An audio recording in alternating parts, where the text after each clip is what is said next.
आप लोग बार बार कहते हैं ना कि अरे आईएएस बन जाते हैं जो खास तरह से काम करते हो। खास तरह से काम क्या हो? मैं एक आप लोगों को एक सिंपल उदाहरण दे दूं। पिछले साल का एग्जाम्पल है। इस साल आई थिंक 74वां रैंक आया था लड़का, असम आईआईटी गुवाहाटी आईआईटी से था। तो रिजल्ट आया तो बातचीत चल रही, बहुत यंग, जस्ट 22 प्लस माइनस का लड़का हो। तो ये हुआ कितना जल्दी कैसे तुम्हें ज्ञान आ गया, सारी चीजें हम लोग बताते रहते हैं, यहाँ पे इतना करो, ऐसे करो, वैसे करो। कह रहा सर मेरी आईआईटी उधर कंप्लीट हुई, मेरे मन में आईएएस का ख्याल आया कि अब भाई आईएएस की तैयारी कर ले यार, देखते हैं हमारे हुए। मैंने सर पढ़ाई नहीं की, फिर 6 महीना कुछ नहीं कि भाई किताब खरीदूं, ये खरीदूं, कुछ। मैं सर 2 चीज लेके आया, प्रीवियस ईयर्स जीएस का क्वेश्चन पे, प्रीलिम्स का, मेंस का, और फिर मैं सोचा कि इसमें पैटर्न में ऑप्शनल भी है, तो मैंने तभी ऑप्शनल डिसाइड किया कि मैं ये उसका ज्योग्राफी ऑप्शनल था। तो मैं गया ज्योग्राफी ऑप्शनल का मेंस का पेपर लाया, और प्री का जीएस का, और मेंस का जीएस, ये 3 लाया। और फिर मैंने सर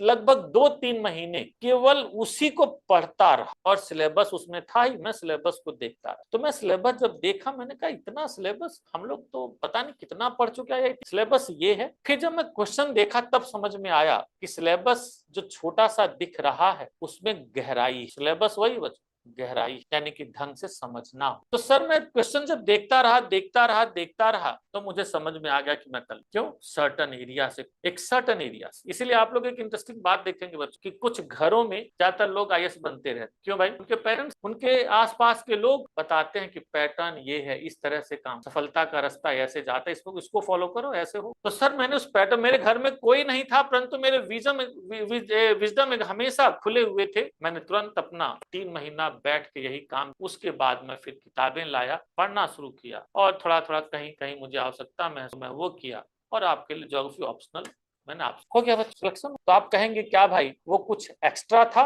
नहीं बच्चों, वही प्रमोद शर्मा पढ़ाने वाले, वही सभी पढ़ने वाले थे, परंतु सही रणनीति पर काम करने वाले कुछ लोग थे, गए सेलेक्ट हो गए, लवासना गए। सुनील धनवंते को जानते होंगे आप लोग, 22वें रैंक पे आया था 2022। ऐसा नहीं कि वो कुछ खास, आप जैसे ही मुरादाबाद में इस समय एसडीएम जल्दी होता है। रणनीति, और रणनीति का पार्ट क्या है? प्रीवियस क्वेश्चन पेपर और पाठ्यक्रम, और उसके साथ जो पाठ्यक्रम है, पाठ्यक्रम को पढ़िए। और इस पाठ्यक्रम में बड़ी खास बात है बच्चों, जो 50% बचा, 20% काम पढ़ाई पर, यानी जो ऊर्जा लगे 20% पढ़ाई पर, और परसेंट लिखाई। जो लिखता जाता है, लिखता जाता है, लिखता जाता है, अपने आप विजडम। क्योंकि 1750 नंबर किसका है? मेंस जो 1750 नंबर है बच्चों किसका है? लिखने का, अभिव्यक्ति की जांच की, आपकी कम्युनिकेशन स्किल कैसे, आपके अभिव्यक्ति कैसे, आप बातों को कितने ढंग से समझते हैं, बातों को कितनी क्लैरिटी से समझते हैं, और कितनी क्लैरिटी से लिखते हैं, समझाते हैं। अधिकारी बनने जा रहे हैं, आप लोग मूवी देखते होंगे जिसमें कोई एक नीचे का अधिकारी ऊपर के अधिकारी के पास जाता है,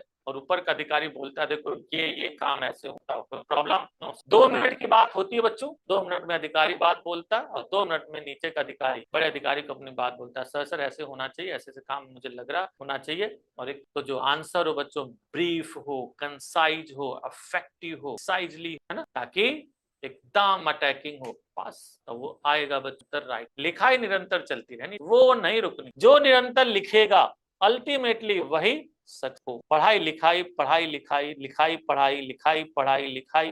पहले क्या हो बच्चों?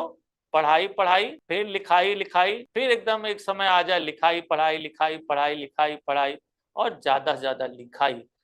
मेंस में जब आप समय आता अधिक से अधिक लिखने लगते हैं, बस सफल हो। तो ये रणनीति आपके साथ, इसी तरह की बातें हर व्यक्ति, हर टीचर, जो भी एक्सपीरियंस, मिलते जुलते हमेशा कोई यही पाठ्यक्रम पर ध्यान दो, और अपने अध्ययन और लेखन पर, क्योंकि लेखन बच्चों जितना अच्छा होगा, मैं आपको खास बात बताऊं, यदि थोड़ा ज्ञान 19 भी होता है ना बच्चों, परंतु लिखाई अच्छी होती है ना, तो नंबर आपके वैसे अच्छे आ जाते हैं। कभी आप लोग एक सिंपल स्टूडेंट्स, टीचर बन के कभी देखिए कि कुछ स्टूडेंट्स की कॉपी आपके सामने आती है, साफ सुथरी, बढ़िया लिखी हुई, ये बताइए, तो साफ सुथरी कॉपी आपके सामने हो बच्चों, इसमें कंटेंट कम लिखा हो, परंतु डायग्राम वगैरह बनाओ साफ सुथरा, बातें 4-5 लिखी हो साफ सुथरी, और वहीं ये कॉपी 4 पेज भरी हुई हो, और उल्टी सीधी गंदी संदी लिखी हुई हो, तो ये बताइए कौन सी कॉपी आप जांच, ए या बी? ऑब्वियस ए जांचेंगे, क्योंकि बच्चों हमेशा ध्यान रखना एक खास बात, साफ सुथरी कॉपी एक साफ सुथरी पर्सनालिटी को इंडिकेट करती है। ध्यान रखना, कभी आप लोग चेक कर लेना, जिस व्यक्ति की इतनी गंदी राइटिंग, जितनी ज्यादा कटिंग होगी, वो व्यक्ति उतना कंफ्यूज होगा। आप लोग चेक कर लेना,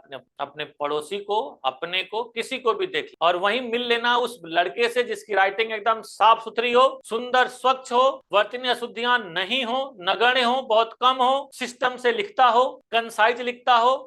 आप उसकी पर्सनालिटी वैसी देख लेना, टू द पॉइंट बोलने वाला होगा, डिसिप्लिन अपनी लाइफ में रहने वाला होगा, अपने जीवन में साफ सफाई का भी पर्सनल लेवल पर भी ध्यान देने वाला होगा, और मतलब राग द्वेष जो बहुत सारी प्रॉब्लम्स होती है मानव की, उनसे कभी आप मिला ली। सहमत हैं बच्चों आप लोग या नहीं इस बात से? और आप अधिकारी बनने जा रहे, ऑफिशियल लाइक क्वालिटी में ये क्वालिटी, समझ गए? तो यहाँ पर ये क्वालिटी आपके अंदर है या नहीं, ये आप अपने अंदर डेवलप करिए। यदि नहीं है तो डेवलप करिए, है तो बढ़ाइए। जो जितना जल्दी बढ़ा ले गया अधिकारी बने। समझ गए बच्चों?